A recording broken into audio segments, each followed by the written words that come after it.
Oh my God, you guys, I feel like Dexter.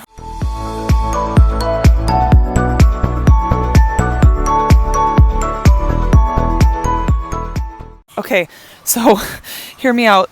2.5 weeks ago, we butchered a cow, and I don't have enough stock pots to cook all the bones all at once, and so I was doing them in batches to make like bone broth and stuff. And we have a spare refrigerator in our garage that like we never go around, okay? And so I stored all the rest of the bones in that spare fridge in the garage with the idea that I'll just cook batches of bone broth throughout the week. Well, life happened, sickness happened, all these things happened. We forgot about the bones. You guys, it's been 2.5 weeks and it smells like a whole entire human has now died in our garage. So I have loaded up the bones into a bucket and I have to drive them deep into the woods to dump them so that scavengers can take care of it. But these bones literally reek like a decaying carcass and I have to put them in my car. It's freezing outside and so I can't have my windows rolled down. And here's the thing, my back windshield wiper is missing. Don't ask me how. I don't know if someone took it. I don't know if it fell off, but I don't have a back windshield wiper. And my biggest fear right now is that I'm going to load these stinking bones into my car, this whole carcass, and sketchily drive into the woods without a back windshield wiper. And suddenly a cop is going to show up behind me and pull me over to give me a ticket. And I'm going to have to roll down my window and my whole car is going to smell like a dead body. Oh my God, I've got medical gloves on. Like, I'm going to get arrested. Want to come with me to go hide decaying bones in the forest? Let's do it. So we thankfully live very, very rurally. There's not many people around, but I have to drive these into the woods so that we don't attract predators to anywhere where there's like livestock or houses. I don't necessarily want to like help the population of predators in our area, but it's winter and pickings are slim, so whatever, maybe some badgers or foxes or I don't know, like who eats rotting meat? And the wolves wouldn't eat rotting meat. I don't think they'd be attracted to that, would they? I think we're just going to go right into the woods and then pull off at one of the turn-off areas, and then we got to huck into the woods and leave these things. Oh my God, I feel like a criminal. But hey, let's chat about November because it's November 27th. We are month end. Last month, I feel like I almost died from pneumonia, but we recovered and the recovery was actually excellent. My first week back to the gym, I obviously was still sick. I was on the latter end of taking my antibiotics. My biggest issue, though, was not so much the fatigue, but very diminished lung capacity. I did not do compound lifts that whole first week because the cardio endurance that I needed to do those things was not there. Third week back, I was not only at 100%, but I was also PRing. So the sickness deload did end up working for me in the end because I'm feeling really strong and fresh. Hit a bench press PR, hit a hip thrust PR. Now, in my last video, I talked about how the setback from the illness had me sort of thinking that maybe I would end my bulk at the end of January instead of the end of December just to make up for time lost. And I'm very wishy-washy about that now because obviously I'm so eager to move on to the next phase, to do my cut. But I also am trying to remind myself, I've come this far already. Why don't I just squeeze out one more month of gains? Because I have gotten very spoiled with the ability to show up to the gym with an excess of energy and just crush it. For as bothered as I continue to be with the way my body looks, with the body fat, as each day, week, month goes by, I get more and more used to it. I get less and less bothered by it, and I fall more and more in love with strength, raw strength, power, ability. It's that ego. It feeds the ego in a different way. It feeds the ego not for aesthetic reasons, but for performance and just power reasons. So I don't know. It's a whole nother thing. And what's so interesting, you guys, and I'm going to touch upon this, I think, in my recap video once I'm finally done with my bulk. I suffered, as I think most people do, especially when they do a weight gain phase for the first time. I did suffer quite a bit of an identity crisis because for all my life, I've been all about trying to get smaller and wanting to be lean and not so much fat and stuff like that. But also just coming off the heels of a cut and, you finally have lost the weight. You're finally like looking and feeling the way you want to, and you're fitting in clothes you haven't fit in forever. Let's go down this road. This is fantastic. So we've come off the main gravel road over there, and we're coming onto a forest road over here. Oh my God, I can smell, that rotting smell. I might have to crack my windows. I don't want my car to absorb this smell.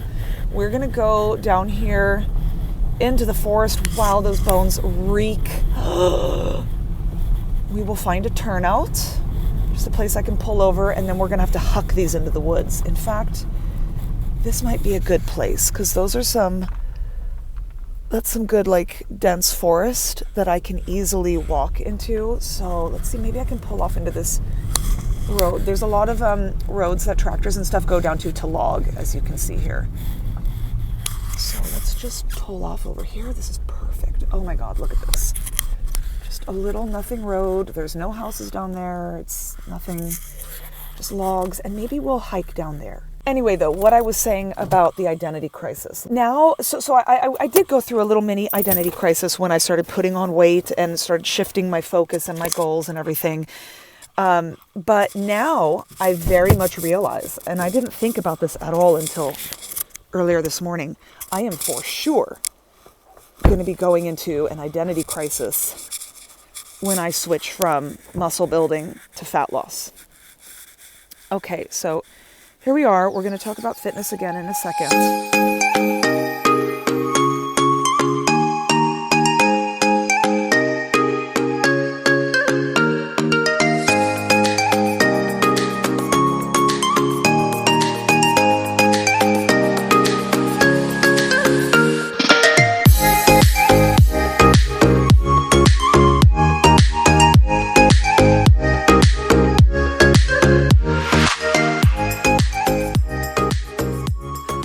You guys aren't going to believe what I found.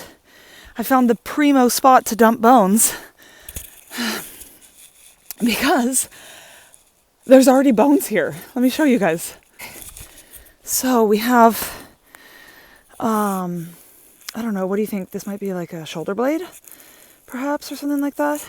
Part of the pelvis. I don't know. I don't know animal anatomy very well, but I can tell you that this is definitely a rib.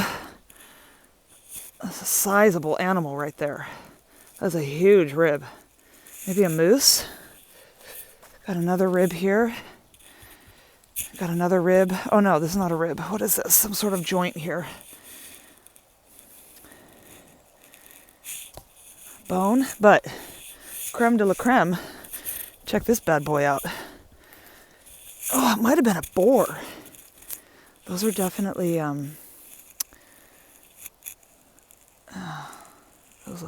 that looks like a boar jaw, for sure. What do you guys think? Look at them teeth. Boars are nasty, nasty, nasty guys. Anyway, I don't think any landowner is going to be too bummed that I dumped bones here because it looks like they've already used it as a dumping ground.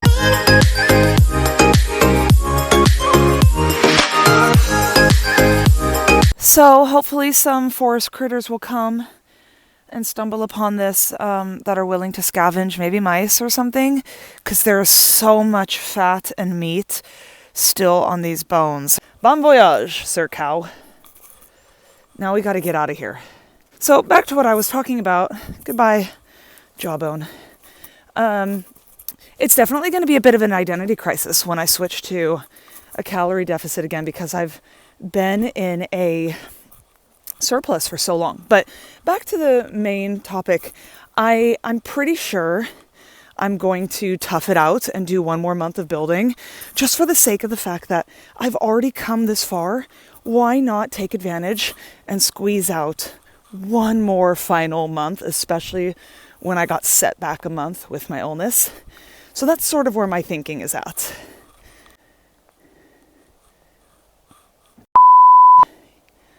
I just looked back real quick, and do you see that right there? That's one of these frickin' bags that fell out of my bucket. So I gotta go all the way back down there and get it.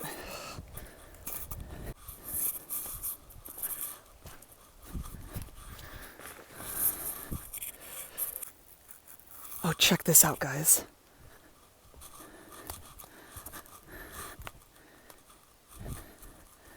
Look at this bad boy. Damn. That's gotta be a boar. It's gotta be a boar skull.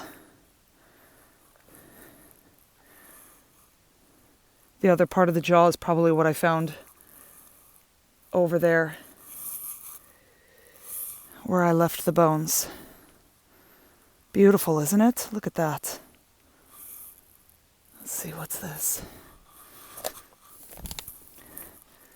Oh no, look at, this is probably the other part. Not just me, city girl from LA becoming a Swedish taxidermist. Just kidding, I don't know what does this make me, a paleontologist? Yeah, look at that, it must go like that. Why am I so weird? This is fascinating to me. Yeah, look at that, it fits. Fits. This is probably a giant anthill, oh well. Now we will continue onward.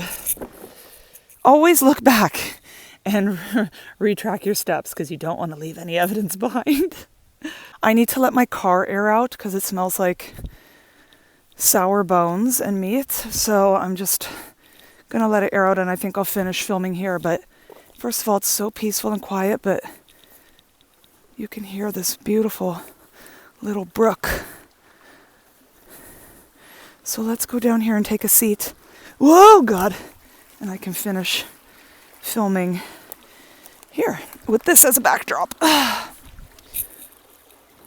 We have a friend here who always travels with wood and flint and kindling and stuff in case he just happens upon a place that he decides that he wants to make a fire. That would have been really nice if I had brought some stuff. I could just make a fire here and have a little chit chat. Just bear with me here while I fix this. But I guess the only other thing that I will say to document life in general in this video is that I realized that trying to find a job as an immigrant in Sweden is kind of like trying to pick out your Halloween costume, because I can't seem to find any jobs that like are in my area that I can apply for. And I mean, I have found a bunch and I have applied for a bunch, but I can't even get so much as a email or call back to get an interview. So I'm just getting turned down. So that's been super humbling and frustrating, and honestly the first time in my whole entire life that I've ever experienced this in general. So I'm definitely eating my fair share of humble pie, but I'm starting to have a bit of an open mind and see, instead of trying to fit myself into what is available, I'm starting to look at what is available and fit that to me, if that makes sense. So maybe I'm not going to find, at least right away, a desk job that I'm educated and trained to do. Maybe I need to start looking at other options. And so, like a couple days ago, I applied to be a grocery store clerk, which, by the way, was like the fourth time I've applied for a job like that. Got straight up rejected the other times. But I applied to a new location and a new chain. And then in the same day, I applied to be a communications expert in the aerospace industry. So, and like last week, I applied to be a firefighter. So I'm just kind of trying to be humble and be grateful for whatever is out there and try to see where the needs are in the market around my area and match myself to them. Because at this point, I'm honestly willing to do almost anything. And with as broad of a background as I have, between, because my education is in marketing, finance, and international business, and all of my jobs have basically been communications and client service. Unfortunately, it's been mostly in the financial industry, which is not here. This is farmland and like industry. This is like the industrial industry area. This is the countryside. So I'm really struggling to compete with area competencies, because while I can do these jobs, my expertise is in more big city things. It's in finance. It's in med tech and stuff. It's not in the industrial industry. I don't know the jargon. I don't know anything. So yesterday, actually, I applied to be the position is called a monteur. I think that's like the type of people who assemble stuff at a hydraulics factory. Okay, and they said you don't need to have any previous experience. So, oh God, I think a car is coming.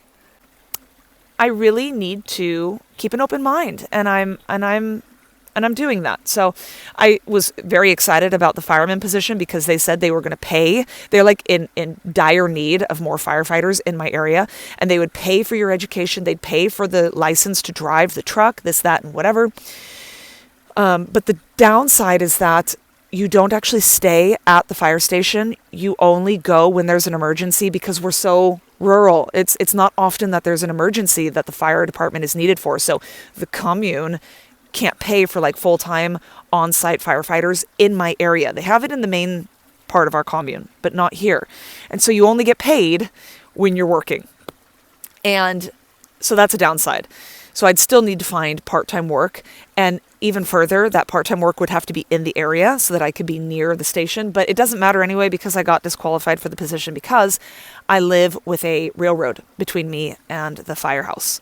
And so they won't let anyone on this side of the railroad work because, God forbid, there's an emergency and you get stuck at the railroad tracks, right? So, I just need to be open-minded and humble. And I'm very, very thankful that I'm able-bodied and that I enjoy physical manual labor and physical work and those kind of tasks. And I actually see it as a benefit because I get my step count and my cardio and I get paid to do it. I've always said I just want someone to pay me to work out. So, but that's another really good thing about being fit and maintaining your strength and abilities in middle age is you may find yourself on the other side of the world in a forest needing a job, and you're able to do anything. So I don't know. That's just where I'm at right now. Yesterday was a hard day. I got rejected for 3 jobs in a row, bing, bang, boom, that I fully qualified for. And 2 of them were in English. And I'm so frustrated because I graduated summa cum laude from my university. I was number 1 in my graduating class across all majors in terms of GPA.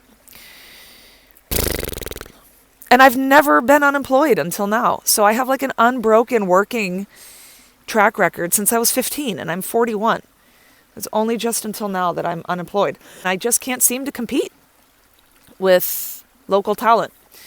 So it's frustrating, but I also know unemployment is on the rise here. It's already pretty high. I know that inflation is really bad, and this is worldwide. Things are just rough right now, but I'm telling you guys, I look at people who do any job, literally any job, with such envy right now. It's such a blessing to be employed, to be gainfully employed, to have the security of employment. I cannot stand that I'm getting unemployment benefits right now, even though I paid into my union, I paid for this insurance. I hate it. And I need to make money. It's Christmas, like we are only just breaking even right now.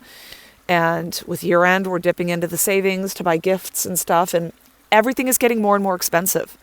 So I very badly need a job. And I'm struggling with trying to find a way to write a cover letter where I'm like, hey, I will literally do anything and nothing is below me. And while I have this work experience and whatever, I am literally happy to do anything, but I don't want to be offensive. Like, I don't know what I'm saying, but let's cut this video out. It is so long. Thank you for coming with me. Thank you for hearing me out. Thank you for letting me vent. Let's flash forward a couple days and we'll do weigh-in measurements, etc. And I will make my final decision as to whether next month will be my final month of this build or if we will do it one more month. And if we do it for one more month and I end in January, I'm going to set some big goal to work toward. I don't know what it's going to be. I don't know, but I'm going to set something to keep myself excited and amped up. But let's get out of here before the cops come.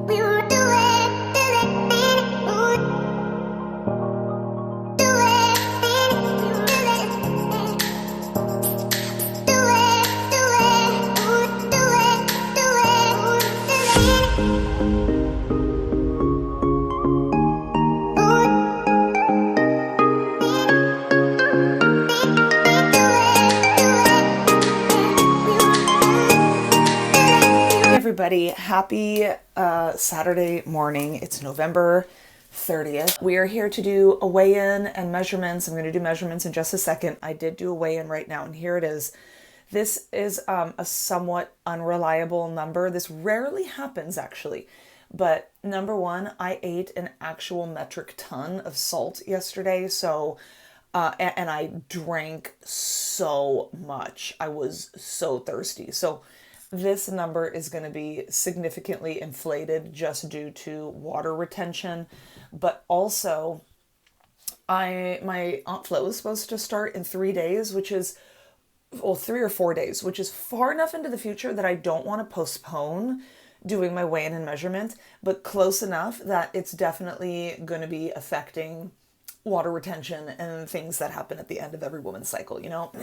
So I'm up a fair amount of weight. According to this number, I think this says that I've gained 3 kilos this month, which I won't lie, I definitely put on weight this month because 'tis the season. I have been eating and I don't even care, but I feel great in my body. My clothes are fitting just the way I feel like they should. I'm looking just the way I feel I should. My strength is through the roof in the gym right now. I'm sleeping well. I am, getting stuff done. So scale is just a number. Felt the need to put in those little notes though, as I reflect back on this video next month or whatever in the course of my journey, that we got a couple things afoot. But with that said, let's do measurements and then I'll compile them and do the comparison this month versus last month. And it's not just 1. And it's not just 2. It is 3. Hi. Hi. We have 3 kittens. Just a little story time before we do like progress pictures and stuff. On Halloween, my husband went to go get hay for our goats at our neighbor's house. Our neighbor recently had a medical event and is in temporary care, like nursing assisted living situation while he recovers.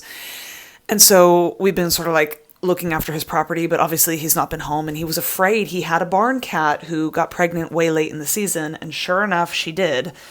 And he has his brother coming over to feed his barn cats because they're exclusively outdoor cats.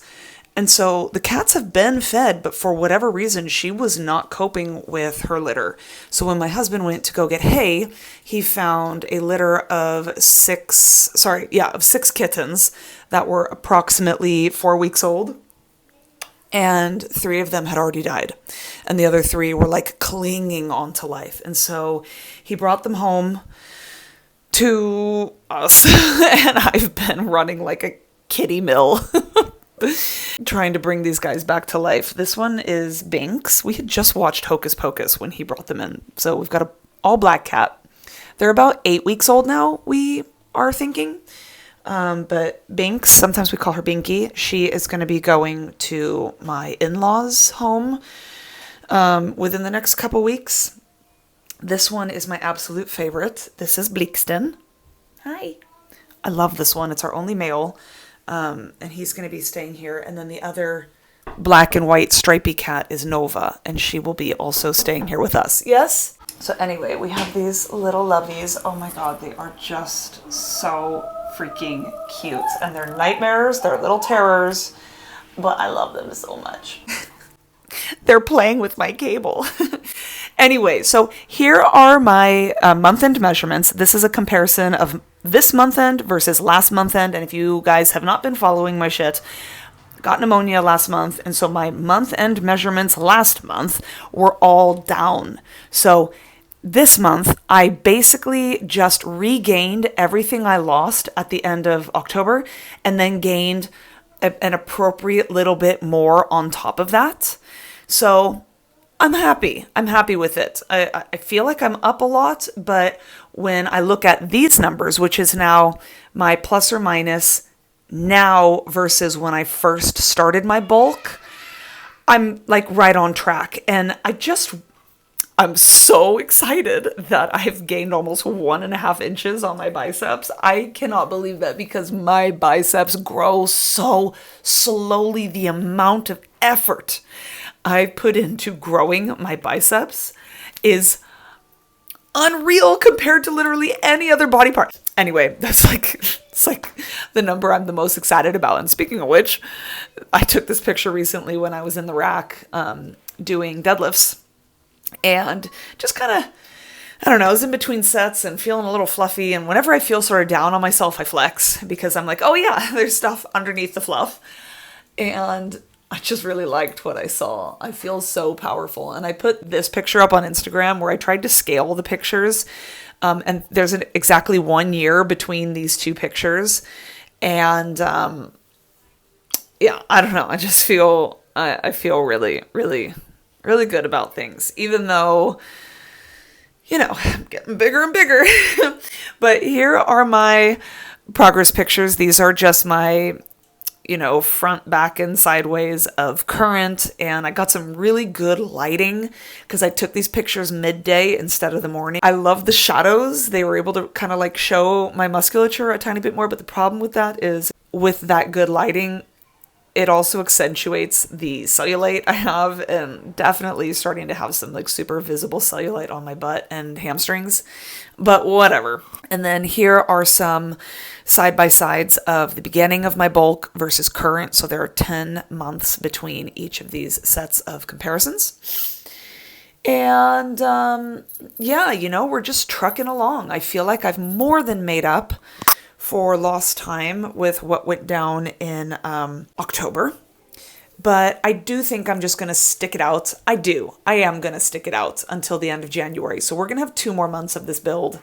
So I'll come back in 1 more month, and then it will be the final month countdown, and I'll probably do some more frequent vlogs in that final month just to commemorate the occasion.